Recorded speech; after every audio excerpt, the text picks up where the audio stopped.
Hello, everybody. Thank Thank you for having us. Of course, welcome. Thank you. This is awesome. Awesome, Cool. awesome.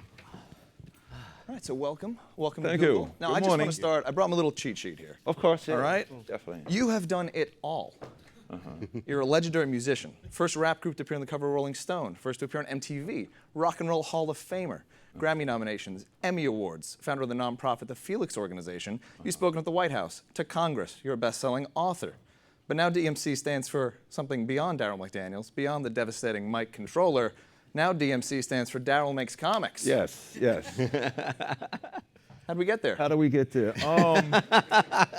What people don't realize is before music changed my life.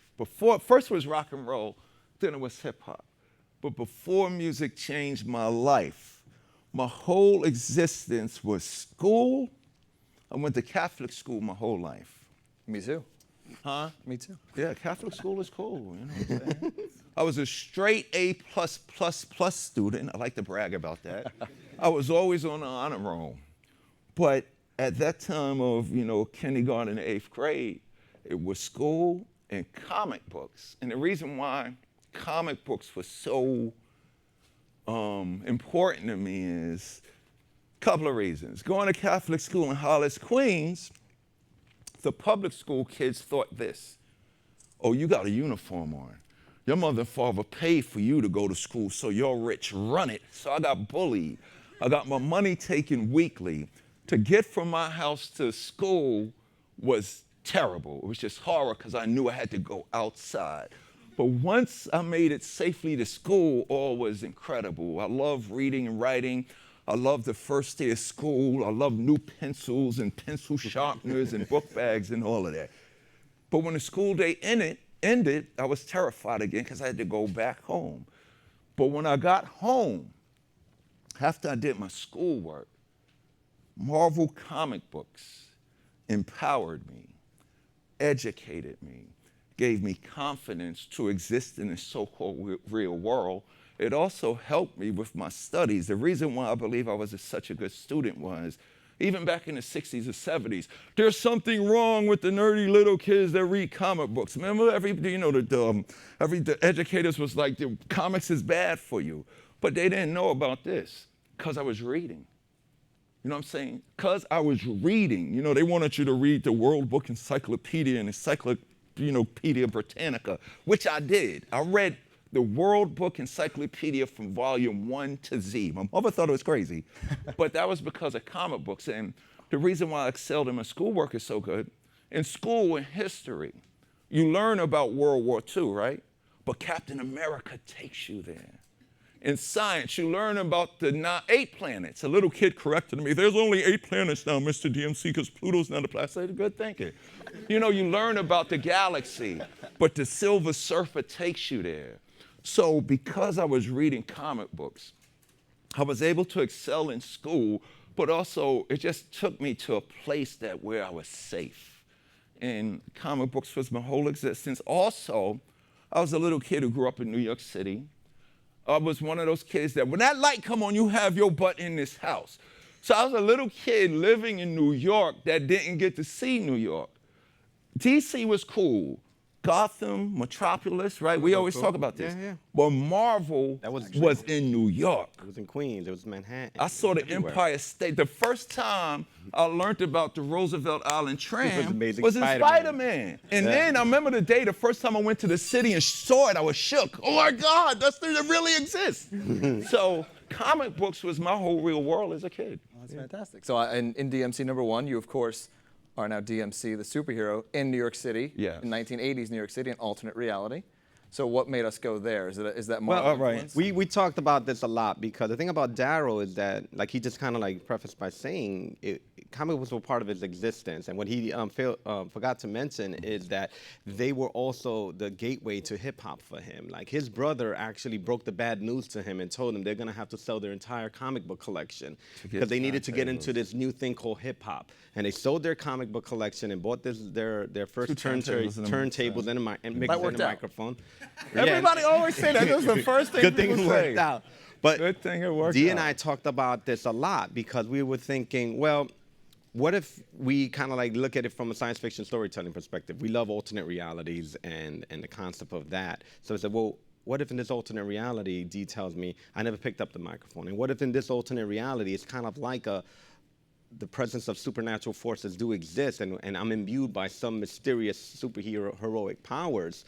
So then I thought, well, then we have to paint a whole other universe. It shouldn't be simply as DMC the superhero in 2015. Right. That's corny. Right. So we were like, well, what if we go back to the height of Run DMC's like fame and the height of Run DMC, and also the birth of hip hop and everything that was like fresh in New York City.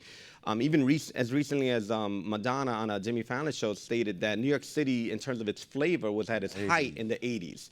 And this is before shiny, condos existed. There was hip hop, there was punk rock, there was disco, there were b-boys, graffiti all over trains, from artists like Lee Quinones, even Basquiat, So we said, well, why don't we create a comic book that kind of reflects this kind of like very rich, raw, powerful, creative time period. Yeah. So we said, let's go back to DMC back in 1985. He doesn't actually become an MC. He finishes at St. John's and he gets himself a master's degree in education, but by night he's a superhero. And we said in New York City needs to be the second character in the book.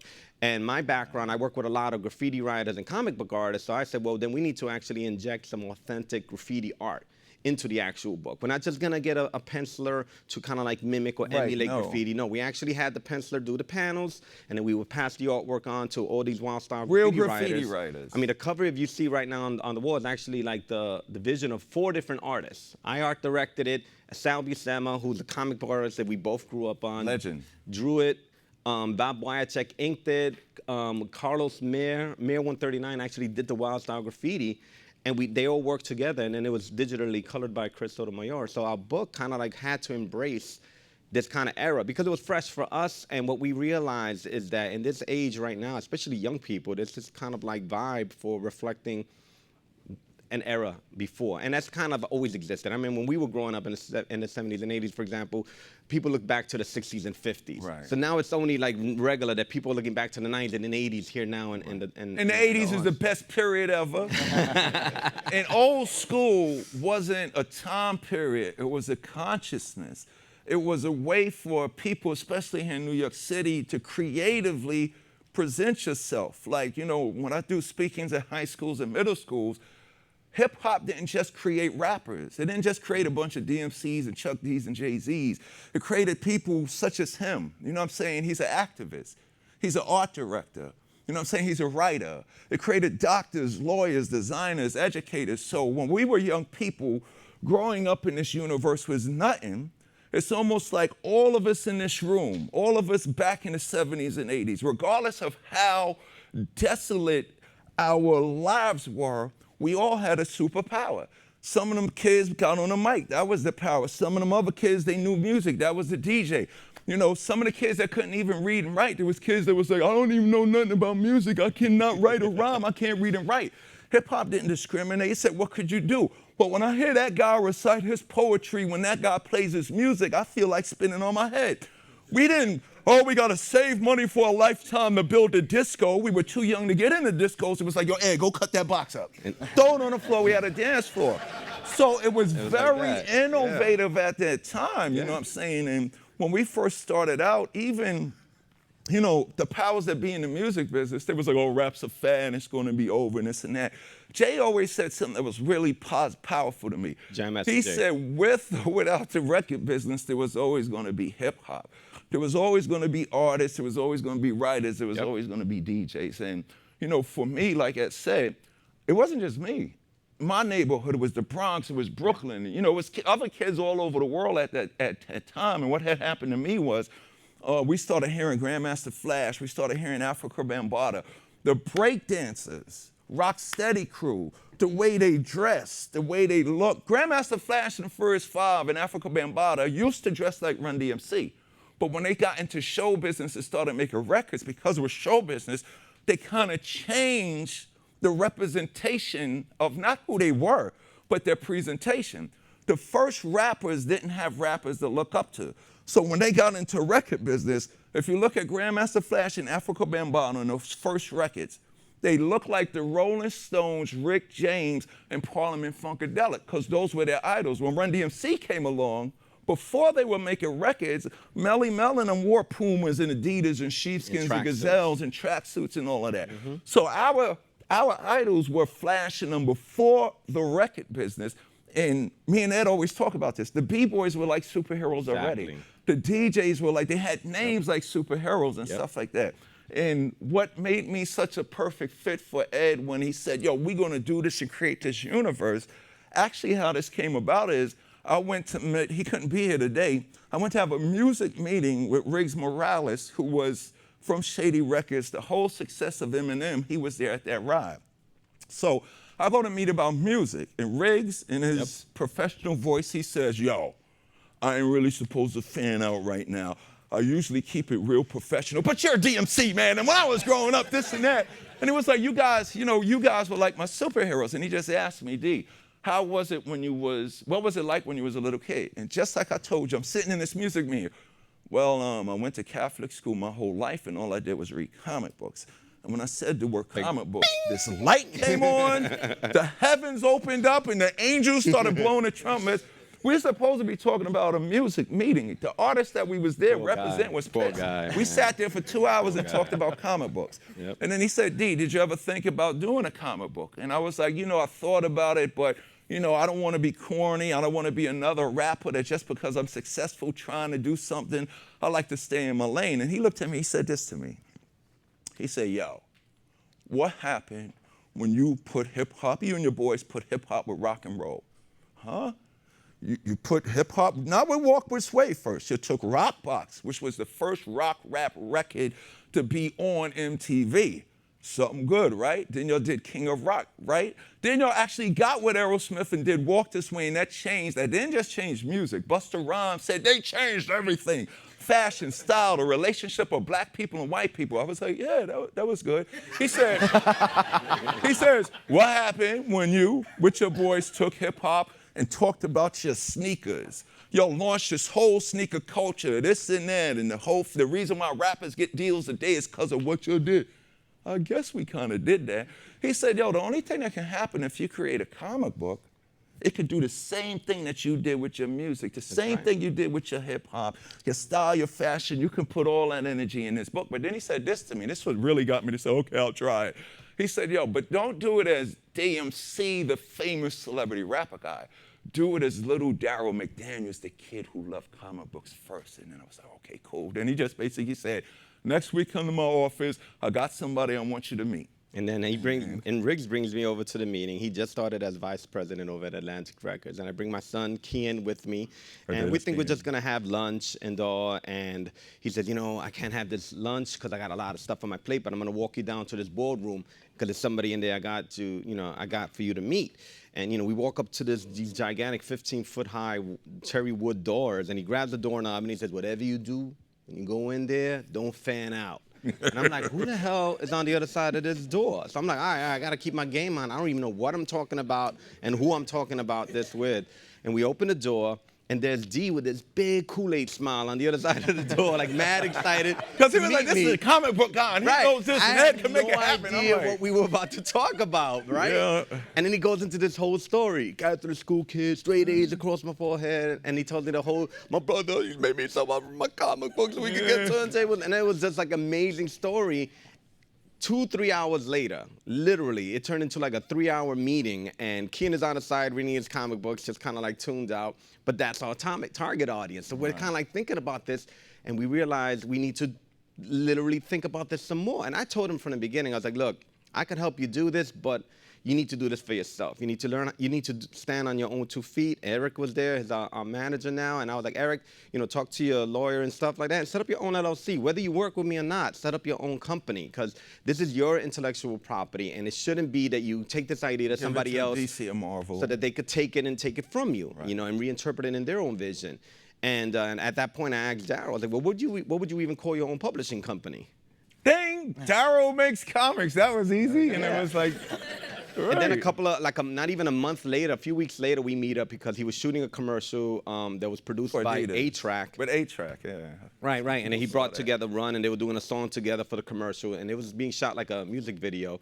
And Daryl invites me over, and he says, yo, come down to this video shoot. It's kind of cool. You could check it out. And plus, I got to talk to you about some stuff. We're in the green room, just me and him talking. And he starts saying, yo, I can't sleep. My wife is worried, man. I've been thinking about this comic book thing. And I'm thinking to myself, oh, he probably has so much on his plate. He probably just wants to tell me nicely. He's going to just dead this project from the beginning. And he's like, so I just need to let you know that I can't do this project, but I need to do it with you. Right. And I was like, what? He's like, I can't do this project unless you want to be my partner, and we got to bring Riggs as a partner too. Right. And that's how we actually founded Daryl Makes Comics, and it was that idea. And then for the next 2 hours after that, we just geeked out and started talking about comic books all over again. We were like little kids all over again. And I pulled out my phone, and I'm like going to Google Images. Look at this cover, White Tiger. Oh my gosh, remember Iron Fist. Remember the Defenders, oh stuff my that gosh, people don't even, everybody's so caught up on what's in the movies now, Captain America and Avenger, but it was this whole universe. And then, the cool thing is all three of us sat there and we said, if we're going to do this, the most important element of this publication is it's done with integrity. Right. And it's done as a tribute and celebration of those things that could change people's lives. And even deeper than that, we also created this to make sure that we give all writers, anchors, pencilers, and opportunities, even to the point where I'm 51 years old.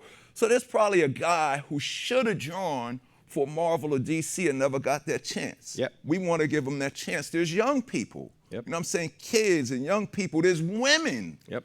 So we wanted to be completely diverse. And Riggs was like, yo, this is going to be easy for all three of us because we are the people. All of the ideas, concepts, images, all the issues, Ed was like, we got to deal with the issues politics and religion is afraid to talk about. Not in a negative way just to sell it, like to really talk about it. We want to tell people's real stories. Right. In the first issue, when all this stuff was going on in the NFL, with the players fighting the women, there's those elements in it. People actually thought we saw the NFL thing and said we're going to do this. No, we thought all this out. We want to talk about these things before they become big issues so we could prevent it. Whether people know it or not, when hip hop was first starting in the 80s, and you had Run DMC saying, be cool, go to school, don't mess with drugs, and you'll be cool. You had Public Enemy saying, fight the power. You had KRS-One saying, teach yourself. The thing about our universe, even though it was effed up, there was poverty, crime, people killing each gang fights and all of that, we were good. We were using our style. He walk in there with those sneakers, and you're going to look at him. It's attractive. But then when you walk over and talk to Ed as a young man, you're not going to get the B word and the whole word and this and that and what's up my N word and stuff like that. You'll be able to talk about something good. And it goes back to the point where even those kids that were in the gangs, even the pimps and the pushers in our era, if they saw creativity and positivity, people used to tell me and run, y'all got to get off that corner. Y'all going places. You don't need to be out here. I'm looking at this world we live in now. America celebrates stupidity, ignorance, and illiteracy. The more trouble you get, the more women you sleep with, the more stupid stuff you get, they celebrate it, especially if it makes us money. Our world was kind of different. We even made Ice-T and all these guys say, whoa, there's power in positivity. And that's what this book represents. Use your creative, use your mind, use your soul. You know what I'm saying? Enjoy what you're doing. But with that, with your flavor, you can really change the world. I mean, Run DMC did it, but there's no Run DMC if there was no Grandmaster Flash telling you broken glass everywhere. It's like a jungle sometimes. It's no vision if Planet C, the message was it's messed up. But then Africa Bambaataa, which was the biggest street gang in New York, right? The Black Spades, they changed their name to the Zulu Nation to be positive, and they made the record Planet Rock with a vision. We know a place where it's all right. So this place here is that place, even though it looks crazy. But here's the deeper question. We threw a wrench to y'all. Is it the 80s? Yeah, because one of the things we wanted to play with, and kind of like looking at other comic cultures, like you had, best example was Bruce Timm, who created the entire Batman animated universe. Right. And here it is, like, you're watching the show and you're like, am I watching a show based in the 1930s or is this right now? So what we wanted to do is kind of like take a tip to that, a tip of the hat to that, tip of Black Crown to that, Yeah. right? You know what I Crown to mean? the crown. Because we were like, well, you know, everyone always feels that in literature or even comic book, graphic novel storytelling, that the only period you can actually pay tribute to is the 20s or the 30s, this noir era. So we're like, we'll create, you know, F that. We're going to create our own era to give tribute to, and it's going to be the 80s. So we're going to create a universe that looks like 1980s New York. And in terms of technology, only if it's organically woven into the story. It doesn't have to be, because technology, as we all know in this room, continually is evolving, you know what I mean? So but our universe is definitely like an homage, like Daryl was saying, to this era that we all grew up in. Is a richer story. And also from a superhero storytelling point, it makes more sense that a city that looks like this in this era needs saving. When you look at a city now with like shiny condos everywhere, it's like, well, you know, what needs saving? You need to save me an apartment with cheaper rent? I don't know. You know? Right, exactly. And one of the things we did, obviously the story is one thing, but one of the things that we're doing and embracing is, and Riggs actually coined this phrase, we're embracing what we're now calling the B-boy geek era. You know, because what a lot of people don't realize is a lot of the individuals such as Daryl and myself, we are where we are in our careers, but there's still that nerd side of us. There's still that is who we are. You know, we were persecuted for being different. We were persecuted for liking different things. But yet here we are creating an era and creating a kind of like our own contribution to pop culture with our book in our own way. And we call it the B-Boy Geek, you know, because it's something that we appreciate, something that we respect. And it's those also things are something- cool. It's cool to be a geek and be creative and be smart. That's true. You know what I'm saying? Yeah. Not to be afraid to I'm express proud to what be a your geek. life, what you I'm like. proud that my son and my wife are Definitely. geeks, you know? Of course. We So got a lot it- of smart people in this room, so actually we're going to open it up to some questions. We have microphones in both the aisles. If you guys are anything you wanna Superman add. and Batman were having a fight, giving me inspiration for a song I can write. Now, when I came along as the son of the Bife in my physical form, it's how I celebrate life. No, I don't need a preacher and I don't need a preach. Just give me Mel and Mo D on a beat with a speech. I got a good reputation because I rep for the streets, and for y'all information, I am king of the geeks. I get to speak hard because I hit the beat hard. It's DMC, y'all, and I'm in the streets hard. You see this belt buckle? I wear it all day, so every time that you see me, I am chilling with Jay.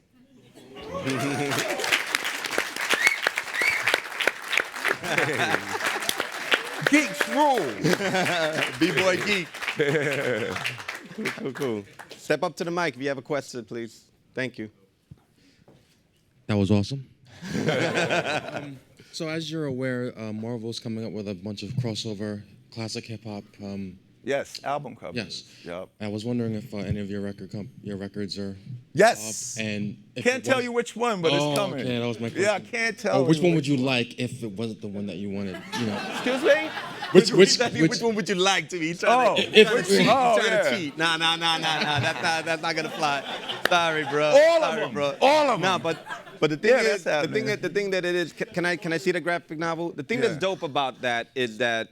Okay, we love and we grew up on comics, Marvel, DC, and everything like that. So the fact that Marvel is doing like a tribute to hip hop, I think is fresh because it's kind of like it's a full circle. Right. And in the back of our graphic novel, all we did is give tribute To in our Marvel way to covers. Marvel Comics. So it's like a full circle for us. Like this is a Jim Steranko Hulk Annual #1 that we reinterpreted. This is a Web of Spider-Man #1 that we We interpreted. took Wolverine, we took Right. all of their Yeah, stuff yeah. and did me as their So the covers. fact that they're doing that just shows us and shows them that there's actually mutual love and mutual respect. And you know what? It's pop culture, loving pop culture. Because DC Comics did it early in the year. DC Comics actually did variants of all these movies. They redid Superfly Oh, as yeah, yeah, I Superman. saw those, They yeah. redid Bruce Lee's Enter the Dragon with Dick Grayson. So I think it's fresh. I think it's dope that they're doing that. What's up, buddy? Dude, it is so cool to meet you, man. Hey, thank you. I was man. born the year that your namesake album Run DMC came out, and like to Wow. become a fan once like I could talk. Where you from? Originally Florida. Okay. Yeah, so Right on. it was really cool to like experience Run DMC in the 90s when I was like becoming a fan of music Wow, and hip hop. So thank thank you from That's awesome. the bottom of my heart. That led to actually I have two questions. Okay, if that's yeah, cool. shoot. First, was like part of your contract that you have to wear Adidas every time you were Daryl?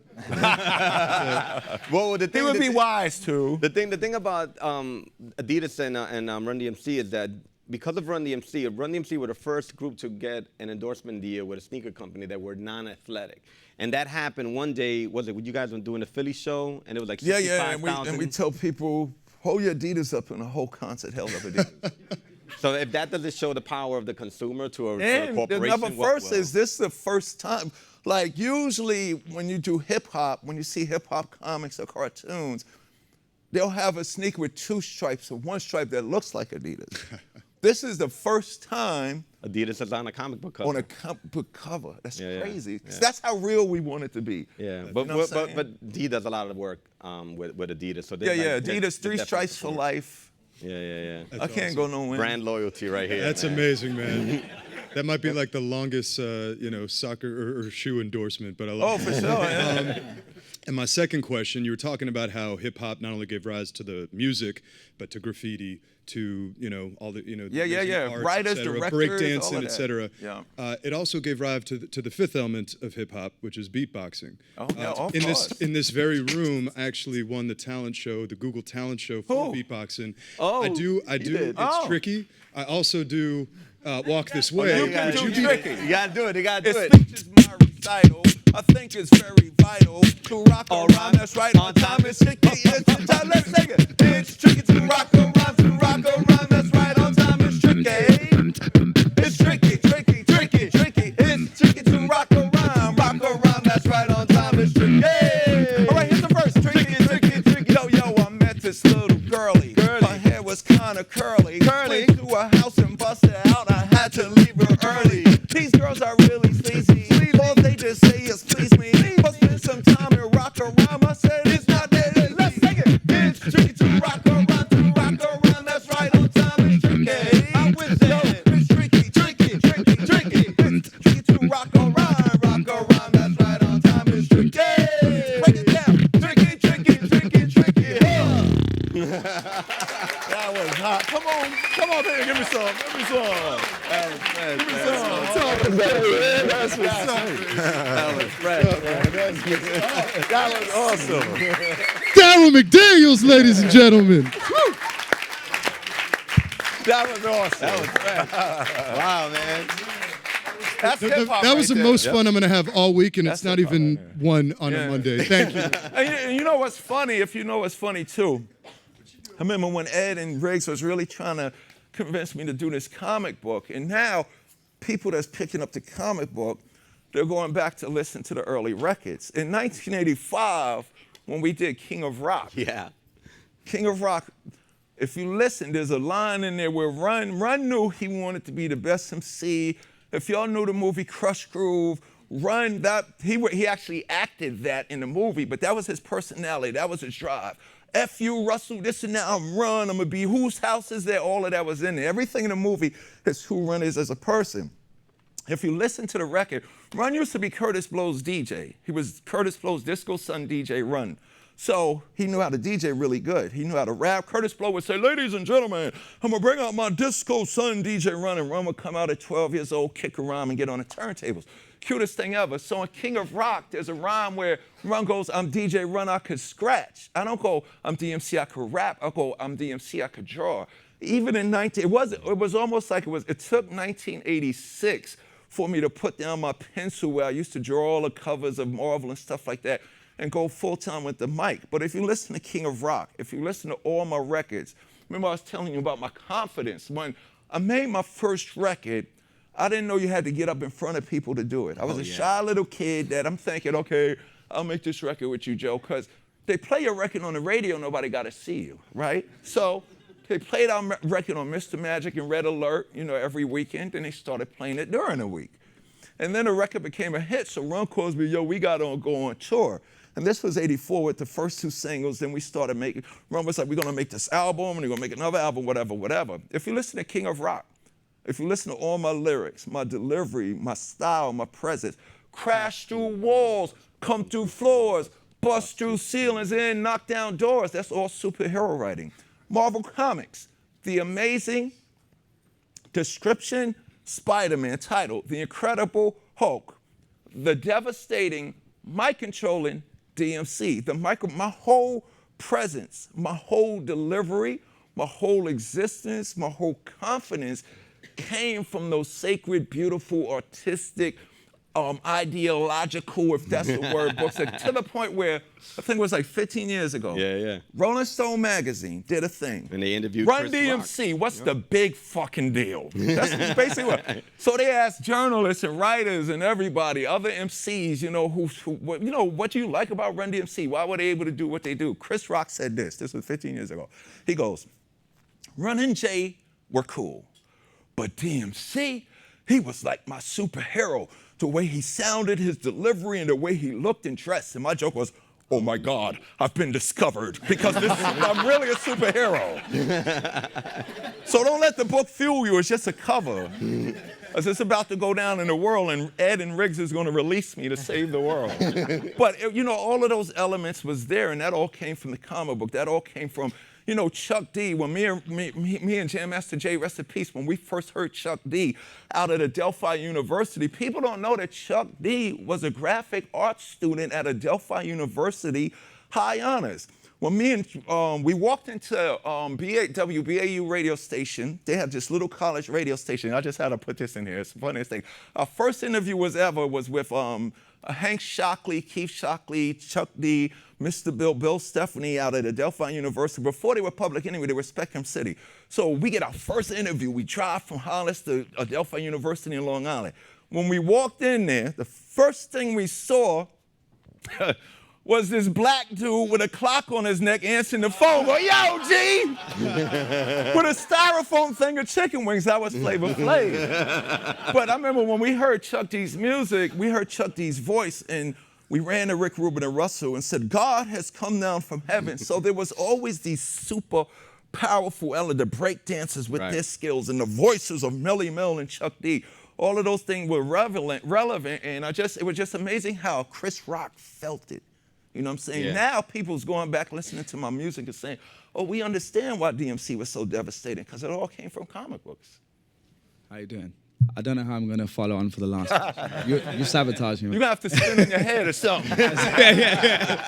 Right? Thanks, first of all, for coming. This is amazing. We get a lot of cool people that come here, but this is definitely right up there. So thanks a lot for sharing this moment with us.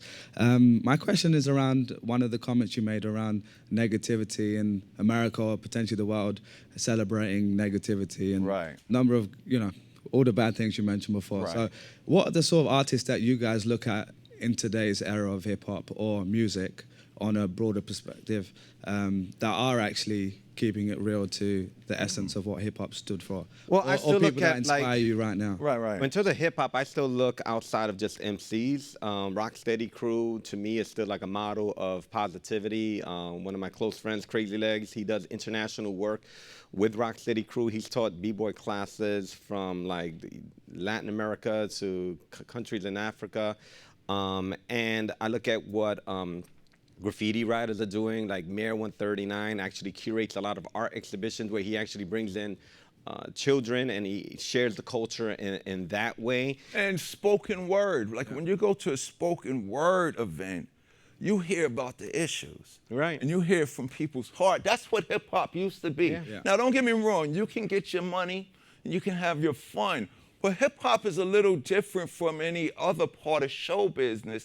I mean, not too different from rock and roll, but it's a little different from any other music business, because hip hop is different because there's a responsibility.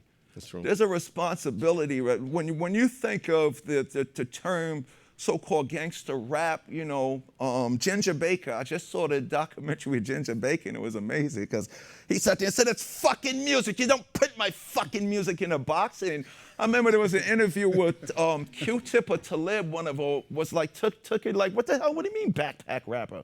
I'm a rapper that raps about positive stuff. So once we started doing that, it not only happened to legitimize negativity, to give it a turn, it's going to be gangster rap. So if you're gangster rap, you're making money, it's cool. No, it's wrong. And the only thing that would make a gangster record right is on that very record, you tell the kids, on that very record, a verse, the next verse should be, don't use the gun. You could tell your story, and that was the difference. We cared about the audience. Right now, what I'm really listening to is classic rock. Classic rock doesn't mean old. Classic means better than everything that comes after it for eternity. Yeah. And the reason why I was, no, it's true. I say that on the radio. They was going to turn it off, say that again. But the reason why it's better than everything after it, because think about what was happening in the 50s and 60s still happening now, right? All of the issues. The thing that was cool about hip hop is, see, it's a little different now. Somebody will hear J.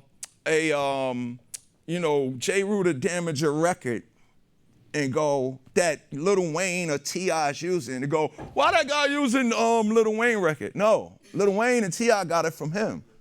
But J. Rue got it from, Miles Davis or Grover Washington or whatever. One of the things that we did when we were sampling and stealing from the very institution that allowed hip hop to be inducted into the Rock and Roll Hall of Fame, we stole all your music. We made our own songs about it. But when we sampled Lennon, or when we sampled Dylan, or when we sampled Fogerty, we didn't just say, whoa, these guys are rich rock stars. Then we started reading, oh shit, John Lennon slept naked to protest the Vietnam War. We knew we had a responsibility there. These kids now, they don't know. I'm telling you, you can get your money and go to all the parties that you go to. But when you make a full album of throwing up gang signs and saying negativity, your audience is going to look for what's next. It's hip-hop responsibility to give what's next. When you listen to Ghetto Boys, Mom Playing Tricks on Me, Scarface wasn't saying, I don't want to say no names, like the guys now in hip-hop is like, stupid America. Just because they're selling records and they on TMZ and they on Entertainment Tonight, they take names from mafia figures and manual and drug lords, and I always got to check the kids. I said, this guy don't have an army. He's not a drug lord. He don't own territory. He's probably selling drugs in a 5-block radius of your own neighborhood. He's the reason why your mother's on crack and your father's in jail. And the kids go, gee, what? Then they don't have nothing to do. But when you listen to Scarface or Mom Playing Tricks on You, he said, at night I can't sleep. I don't want to sell these drugs. I'm in church, Lord. I'm looking for an answer and stuff like that. Nowadays, it's almost like, I hate when Time Magazine, I'm talking about the most powerful public publications and institutions. They'll talk about our successful rappers from the hood, and they'll go, former drug dealer, former crack dealer, now CEO of a record company, a liquor store, and without explaining this to them, they go, wow, I could sell crack and be famous. That's what our kids really think. Yeah. They see a rapper nowadays on TV, how many times he done got arrested. They drive a Lamborghini. Here's the most stupid thing. Got a Lamborghini, you ain't got no license, you ain't got no license plates on it. You got unlicensed weapons and pounds of weed in there. But the kids are seeing that because of who they are. They thinking that's cool. And that's wrong. At least, Scarface and the X-Clan, even Ice-T had morals to his story. And I remember when I rapped I'm DMC in A Place to Be, I knew I had a responsibility, but I wasn't the first to do it. Here's something. Before rap records, he lived in that era. You know what I'm saying? I'm the all-powerful mighty DMC, but one of the things that makes this publication work is he comes from the Bronx. Yep. I grew up in suburban, lower middle class Queens. I had to walk 3 blocks to get what he came. He told me about getting evicted, the heat being all people. I walked through the broken glass everywhere. People pissing on the corner like they just don't care. The message was my reality. I walked through vacant lots. He saw that every day, but still we had this creativity. I was in my little world and I was identifying that. So one of the things that happened to me was, and this goes along with the whole responsibility thing and the power. Before Kool Moe Dee, y'all heard of Kool Moe Dee? Remember the infamous battle of Kool Moe Dee and LL in the 90s? That whole thing, how you like me now? Google it. Yeah, Google it if you don't know. LL and Kool Moe Dee had a historic battle. But before Kool Moe Dee was a successful solo artist, commercially successful in hip hop, he was in this group called the Treacherous 3 MCs. This is before rap records. And in my era, it's just like when people ask me now, who's better, Jay-Z or Eminem? Back in the day, it was who better, Moe Dee or Melly Mel? So Treacherous 3 invented the fast rap, all of this stuff that our generations don't know about. But here's this little kid, Catholic school kid from lower suburban, middle class Queens. I get this Treacherous 3 record, and Obama's campaign was called Yes We Can, right? Remember when he first came, it was called Yes We Can. In 1982, the Treacherous 3 made a record called Yes We Can Can. And they took the Pointer Sisters song, I know we can make it, I know that we can, I know darn well that we can work it out. Oh, yes, we can, dooba-dooba-doom-doom. And they was kicking rhymes about everything. And the record started like this. This is 82. Evil destruction, tax deduction, price inflation rocks the nation, and unemployment is on the rise. It's hard to find a compromise, but if it lasts like this for a long enough time, won't lead to nothing but a higher level of crime. So we say, but and then they just went and talked about the problems existing there. Go play that record now. Everything happening there, happening now. But then it got to the point where the MC break off and do their freestyle. So Kool Moe Dee was just known for being the Eminem of our era. He'll battle you and disrespectful you and make you want to just leave New York and never show your face again. But he knew he had enough responsibility, and this is the rap that changed my life. And it's all about, this is not about censorship and censorship, what's the other word? Telling people what they can say or what they can't do. This is about genocide. This is about genocide. So he says this rhyme. He goes, once a nobody from the neighborhood took a hop to the top, because I knew that I would excel over the rest. Because I make progress, I don't consider it luck because I'm not blessed. He said, I got my life all together, love the way that I live. Go to school, really cool, and I think positive, because it's a right to have fun, lots of pleasures and joy, but it's the brain that separates the men from the boys. So here's this little Catholic school comic book reading nerd hearing Kool Moe Dee from the dirty, ill, war-torn, burning Bronx saying it's cool to go to school. Then I did more research, found out he was a straight-A student, found out that he was in college and all that. So when I got my time to shine with Run, and Run said, DMC, and if you're ready, people rockin' steady, driving big cars, get your gas from Getty. I ain't gonna rhyme about no gangs, I was never in a gang. I ain't gonna rhyme about the jail. I never been to jail, and I tell kids I don't want to go to jail because I like my freedom. And you don't want to I get tell shot. kids I ain't shoot nobody. I don't want to get shot because that shit hurts, and the kids always laugh. But when it was my time, I said I'm DMC, in the place to be. I go with that power and the energy. I go to St. John's University. Since kindergarten, I acquired the knowledge. After 12th grade, I went straight to college. Here's how I want to answer your question. 15 years later, 15 years later, I'm just talking about the power of taking a responsibility. Little steps do big things. 15 years later, I'm at a radio interview. Guy calls in, you know, you go to hip hop station, you get calls, you take calls. Who this? Yeah, this Peanut from Dallas, Texas, yo DMC, man.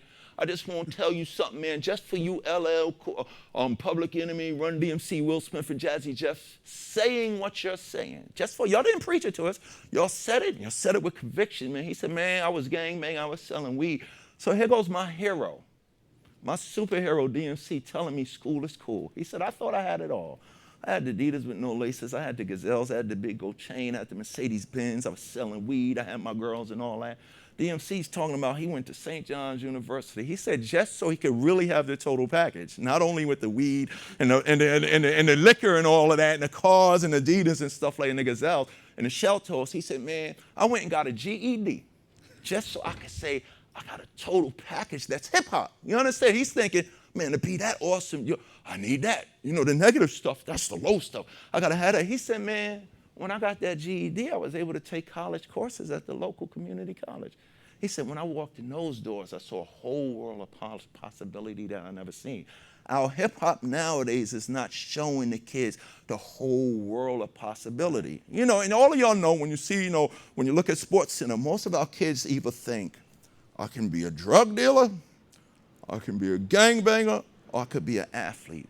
Me and Ed want to let these kids know, I don't care if you live in the dirt poor ghetto, you can go work at Google, dude. You know what I'm saying? Don't be ashamed that you like the color. You know what I'm saying? Don't be ashamed that you like polka dots and all of that. That's what this book represents. That's what our art represents about. There's a lot of artists out there that should be played on the radio. You know what I'm saying? But they don't. You know, and thinking about that, I don't believe in conspiracy theories. But think about old school, and think about this. Think about old school at noon. I'll go like this. I prefer if there wasn't an old school at noon. The radio go, oh no, that's giving tribute to you. You should be proud of that. I said, I prefer if you don't play my music at all, if you're gonna do that. And they go, why? Think about this, y'all. When they play the old school at noon, I'm talking about kids, when I'm 51 years old, but when I changed the world, I was the age of all the rappers in the audience out now, right? So when you play me old school at noon during the weekdays, two things. Where are the kids? In school. Where are the parents? At work. When the kids get out of school at 3 o'clock and they turn the radio on, what do they hear? All the stuff that they shouldn't be hearing. They need to hear somebody 16, 17, 18, and 19 talking like P.E., Chuck D, Ghetto Boys, and Will Smith, but they don't. So I'm like, how do I conquer that? I could sit here all day and curse out the radio stations. You know what I'm saying? I could say, tomorrow, let's go to every radio station in the United States that play that crap that's poisoning the other part of the brain that the kids can use. I'm not saying they can't have fun and go smoke the weed. There's the other part of the brain that's not being touched. I could say that nobody going to show up. So how me, Ed, and Riggs going to counter that? We're going to take them to a universe that's going to do something when they open the pages of the book, the same way it did something to a little Catholic school kid that not only was successful in rap, but was able to change the world. The groups that need to be on the radio 24/7 ain't. That's what I'm saying. We knew as young people, hip hop isn't just about rap. You could be a rapper right now, you might not even get heard, and you got the best message ever. So, I mean, we're part of that. You guys is part of that. You guys is part of telling all these little kids, you know what I'm saying? All right, it's good that you got your mixtape, but come over here, let me show you something. Yeah. People showed us stuff, and we had to take upon ourselves, how are we going to present ourselves creatively, artistically, or intellectually? Right. So even with our publishing company, we take a very social responsible approach to everything that we're doing. It isn't simply about storytelling for profit's sake. Right. It's storytelling for posterity's sake. You know, I look at my son and I look at my nephews, and I want to tell stories that I'm proud that they can share and they can read and that they can share with their friends. And my son Kian is constantly giving me ideas. We should do this, you should introduce this character.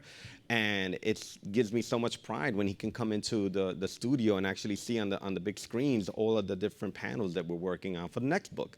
Because it's not a fad for us either. This is our first book. Exactly. We're in knee-deep production for our second book. And again, like as fans of the industry, I get to work with a lot of legends, a lot of young talent that never had an opportunity, like Daryl was saying, and a lot of like talent in general. Like the next book has talent that ranges from artists in their early 20s to artists in their late 40s, some of which have never Amy's writing. Right, and we have like Amy Chu. She's writing the second graphic novel. Because dudes don't know, without women, we wouldn't be here. We got to come from somewhere. And we're embracing, where that energy coming from? That diversity for us is organic to our storytelling. So it's a social responsible approach to the books. And in terms of like what we're listening to, what I'm listening to, it's not so much artists. Occasionally, I'll check out a dope song, the Kendrick Lamar song, the Black and the Cherry. I mean, the Blackberry, that was dope.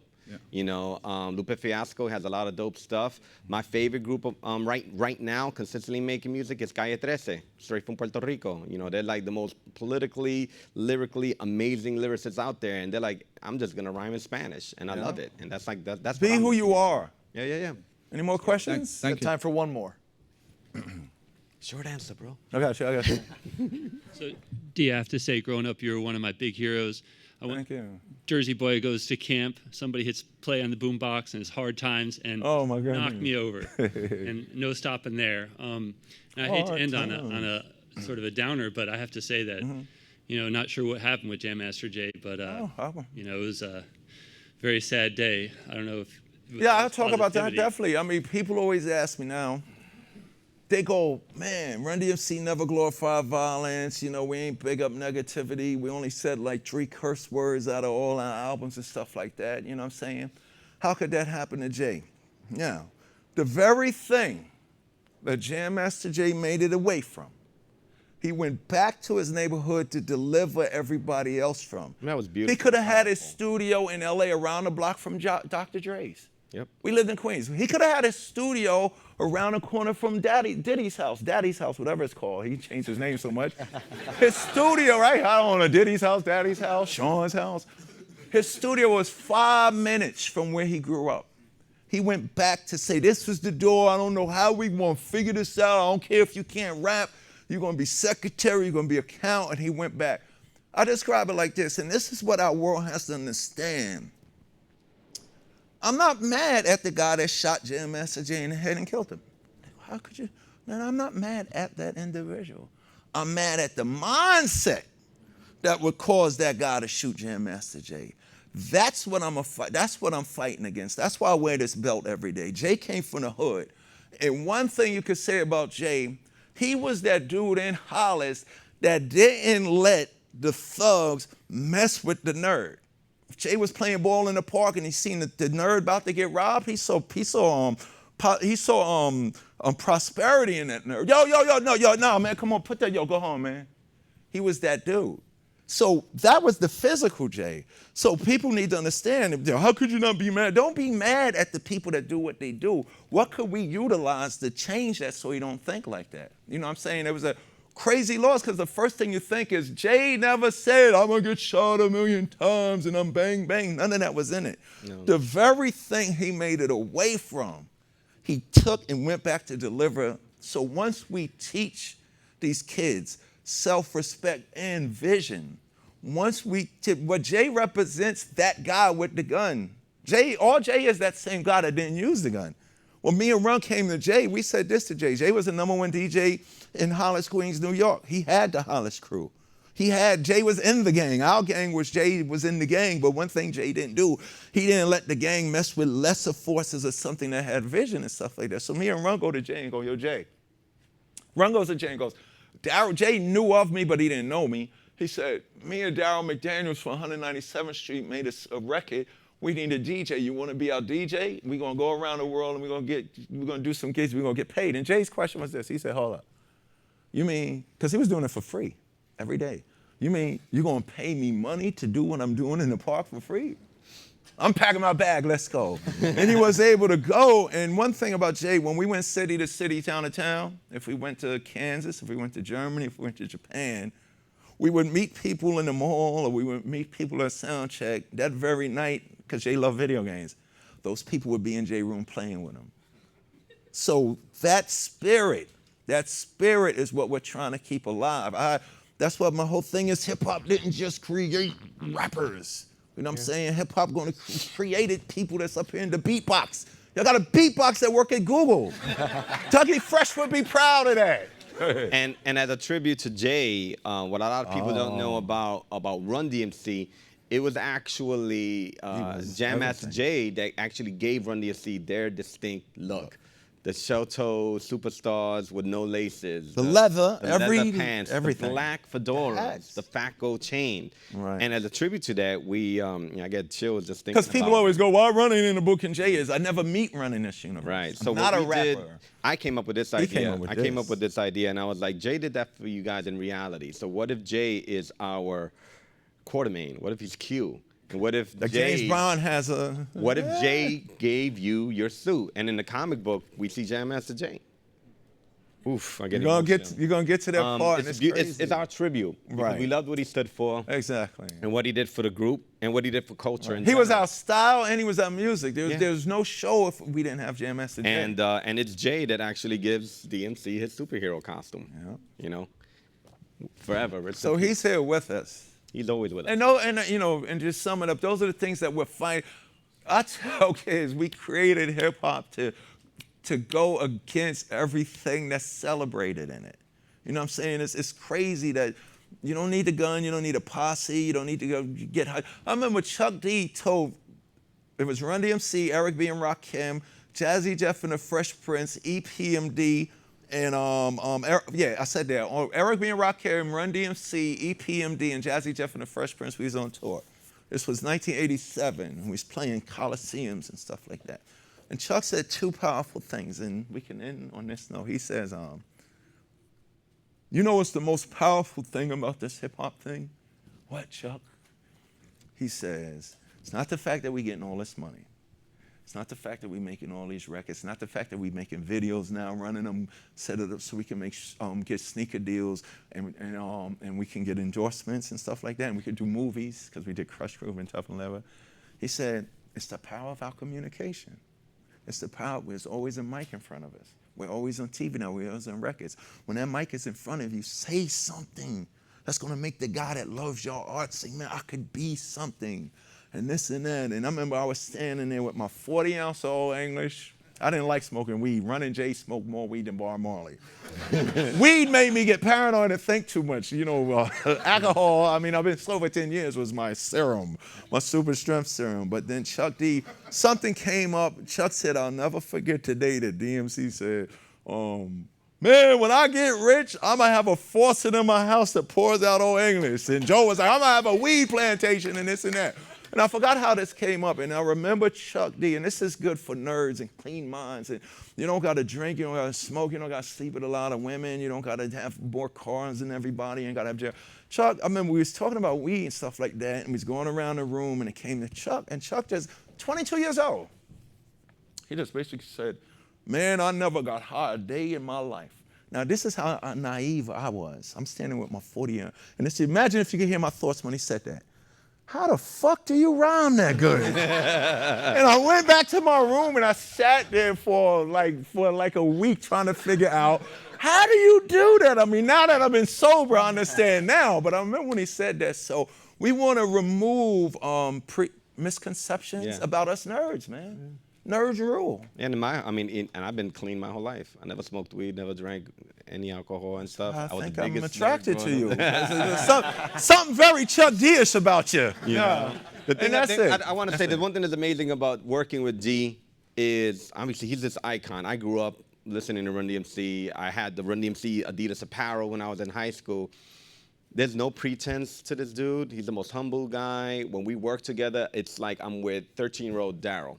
It's DMC's not even in the room. It's 13-year-old Daryl. And one thing that's amazing about his transformative life is that at 35, when he found out he was adopted, instead of like crumbling, he took his power and he focused within. He turned his life around. He gave up drinking. He gave up drugs. He became straight. He co-founded a foundation that works with foster children. He dedicated his life to philanthropic work. And Eric tells me this a lot. When D put down the bottle, his mind opened, his mouth opened. And it was because of this DMC that you see here today that we started this publishing company, because the DMC that exists now, that is straight, does philanthropic work, is constantly making music, and is an amazing storyteller, and more than anything else, is an amazing friend. Thank you, man.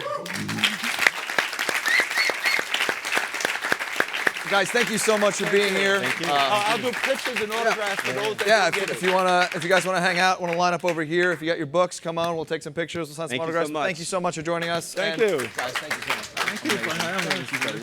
Thank you, man. Thank you so much. Thank you.